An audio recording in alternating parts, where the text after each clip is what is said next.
அன்பான நம் ஜனங்களுக்கு அன்பாக சில விஷயத்தை புரிய வைக்க விரும்புகிறேன். மத்தேயு 22 ஏசப்பா என்ன சொல்ல வருகிறார் என்பது கிறிஸ்தவர்களுக்கும் தெரியாது. அவர்கள் முதலில் தங்களை ஒரு மதத்தை சார்ந்தவர்கள் என்று நம்பிக்கொண்டிருக்கிறார்கள். மதம் என்பது தகாத ஒரு உறவு, செய்யக்கூடாத ஒரு காரியம். மதம் எனும் ஒரு பெருங்கல்லை கடவுளுக்கும் மனிதனுக்கும் நடுவில் வைத்து இன்றைக்கு குருதி புனல். அது மட்டுமல்ல, இதை விட பெரிய பின்விளைவுகளை இனி வருங்காலத்தில் மக்கள் எதிர்நோக்க போகிறார்கள். இதில் இருந்து நாங்கள் முடிந்தவரை எங்களுக்கு ஜீவன் உள்ள தேவனின் நாமத்திலும் அன்பிலும் முடிந்தவரை நாங்கள் பாதுகாப்பு இல்லாமல் தான் இருக்கிறோம். பாதுகாப்பு ஆண்டவர் தான். ஆண்டவர் எங்களுக்கு தருகிற பாதுகாப்பில் நாங்கள் தங்கி இருக்க கற்றுக்கொள்ளணும். இதை தக்க வைக்க கற்றுக்கொள்ளணும். அதை நான் செய்து கொண்டு முக்கியமாக நான் அதை உங்களுக்கு விளங்கப்படுத்துகிறேன். வடிவாக கேளுங்கோ.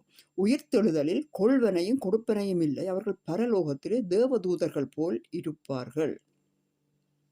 இந்த கொள்வனையும் கொடுப்பனவும் இல்லை என்பது எல்லாருக்கும் தெரிய வேணும், அவர் என்னத்தை சொல்லுகிறார் என்று சொல்லி. ஆனாலும் நான் உங்களுக்கு வேதாகம உறுதியோடு இப்போ வாசிக்க விரும்புகிறேன். வடிவாக பார்க்கவும்.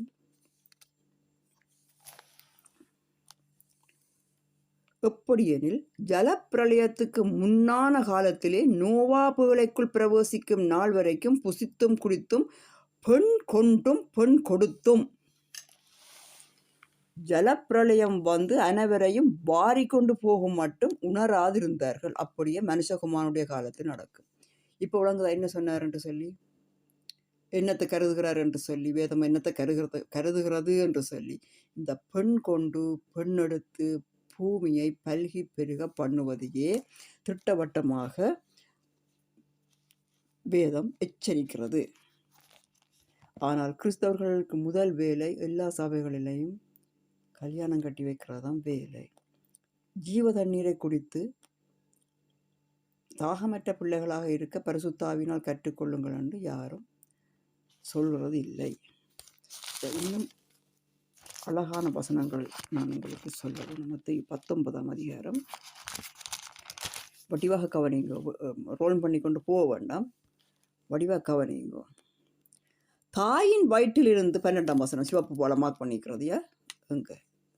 ஸோ தாயின் வயிற்றிலிருந்து அந்நகர்களாய் பிறந்தவர்களும் உண்டு, மனுஷர்களால் அந்நகர்கள் ஆக்கப்பட்டவர்களும் உண்டு, பரலோக ராஜ்யத்தின் நிமித்தம் தங்களை அந்நகர்கள் ஆக்கி கொண்டவர்களும் உண்டு.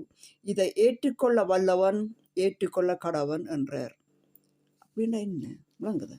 அந்நகன் உங்களுக்கு தெரியும், இந்த அகோரிகள்